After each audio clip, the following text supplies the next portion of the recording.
안녕하십니까. 오늘 칼빈의 기독교 강요 제3권 그리스도의 은혜를 얻는 방도 제17장 율법의 약속과 복음의 약속의 일치에 대해 살펴봅니다.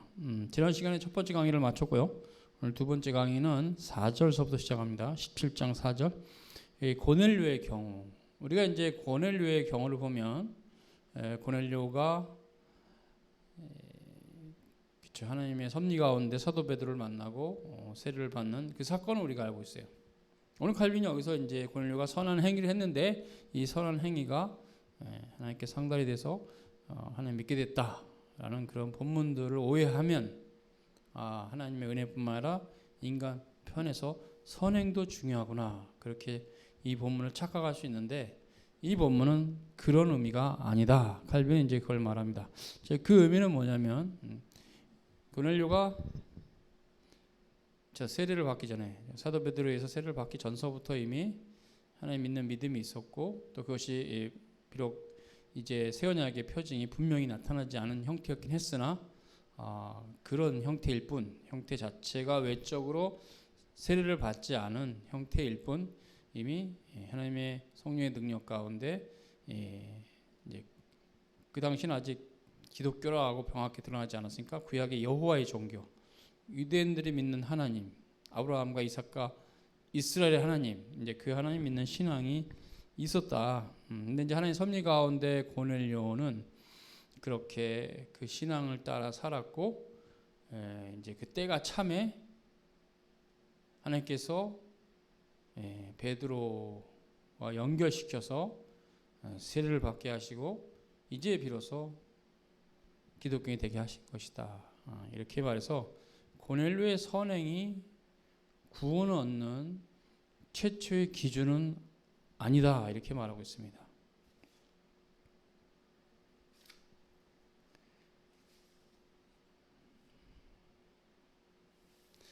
그리고 이제 5절에 주께서 신자들의 선행을 기뻐하시는 의미는 뭐냐? 그렇다면 주님께서 신자들의 선한 행위를 기뻐하시는 이유가 뭐냐? 이제 그 부분을 칼빈은 말하고 있습니다. 칼빈은 이제 신자들의 선행은 전적으로 하나님의 주권적 은혜에 기초하는데, 근데 하나님 또 왜 그런데 그분의 은혜로부터 나온 이 신자들의 선행을 기뻐하시는가? 왜? 이유가 뭔가? 그것을 설명합니다.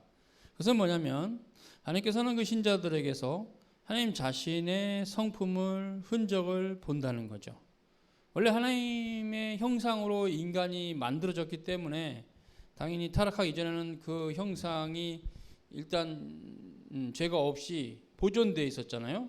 근데 이제 전적으로 타락한 이후에 하나님의 계명에 불순종하고 이제 그걸 잃어버렸죠. 뭐 완전히 잃어버린 건 아니지만 많이 파괴됐고 그랬죠.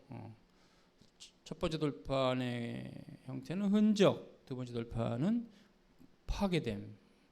유리 거울이 아주 바삭바삭 파괴진 것처럼 두 번째 돌판도 많이 파괴되어 있는 형태인데, 그렇기 때문에 성도들의 선행에 대해서 하나님께서 기뻐하신 이유는 그 성도들의 선한 모습은 하나님의 속성과 성품을 보여주기 때문에 기뻐하는, 저가 참으로 나의 아들이다, 이렇게 내 백성이다 라고 기뻐할 수 있다는 거죠.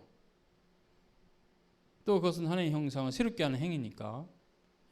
그래서 하나님께서는 성도들의 선한 행위를 그런 의미에서 기뻐하는 것이다. 그러나 우리가 선을 행했기 때문에 너가 선을 행해서 이제 의롭게 됐다, 그건 아니라는 거죠. 모든 의롭게 된 건 그리스도의 보혈의 공로고 믿음으로 의롭게 됐는데, 의롭게 된 사람이 하나님 앞에 드렸던 선한 행위는, 하나님 보시기에 기뻐할 만한 선한 행위는 그 모습 자체가 신앙의 열매이죠. 그런데 어찌되건 그런 표현도 맞지만 여기서는 그것이 하나님을 닮은 모습을 그 백성이 보여주기 때문에 하나님은 기뻐하시는 것이다, 이렇게 말합니다.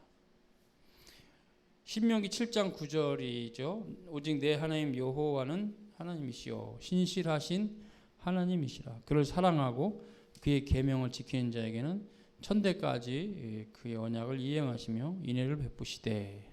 이 말씀은 이제 솔로몬의 그 말 왕상 즉 열왕기상 8장 23절 이스라엘의 하나님 여호와여 주께서는 온 마음으로 주의 앞에 행하는 종들에게 언약을 지키시고 은혜를 베푸시나이다. 그러니까 이게 이제 오해를 하면 조건절로 오해를 한다는 거예요. 내가 이렇게 했기 때문에 하나님께서 내게 복을 줬다.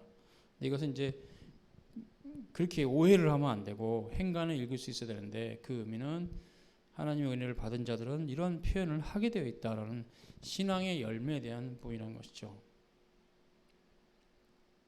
그래서 그 언약은 애초부터 값없는 약속으로 주어진 것이기 때문에 영원토록 그런 상태로 남아 있었던 것이고 인간의 행위에 따라서 그 언약의 그 형태가 왔다 갔다 하는 건 아니라는 거죠. 인간의 행위라는 것은 그 언약에 부합하는 행위를 함으로 하나님의 영광을 받으시는 여겨주시는 거죠. 완전한 행위는 아닌데 아무리 우리가 선을 행해도 하나님 보시기에 완전 무결한 행위는 아니거든요. 그래도 그들의 행위가 하나님의 속성을 닮아가고 있기 때문에 그것을 기뻐하시는 거라는 거죠. 네.